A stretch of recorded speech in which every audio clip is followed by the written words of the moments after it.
anei te apōpō.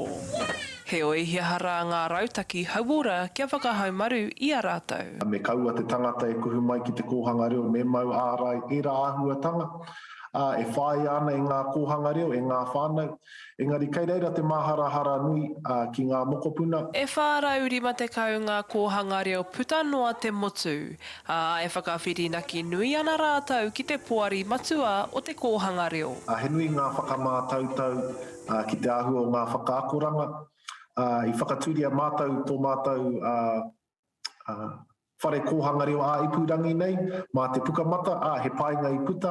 Hei tā te tia mana takirua o te poari matua o te kōhanga reo, kua whai wero nui rātou kia tāmau i e tehi whakamātautau rapid antigen mā ngā kōhanga reo.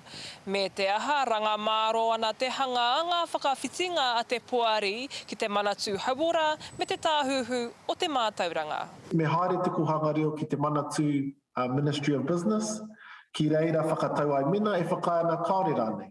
Ki reira haere ai ki te manatu mātauranga, nā wai ki te manatu hauora. He punaha taumaha tērā mō ngā kōhanga reo.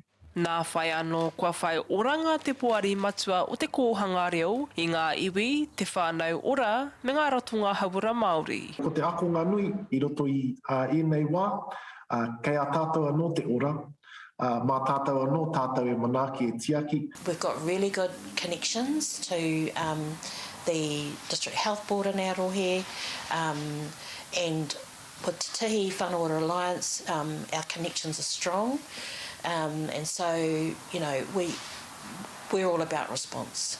E hara tēnei i te wā ngāwari, etahi o tātou whānau kei te rongo i te taumahatanga, kaua ki te taha ako, engari tō rātou ao whānui.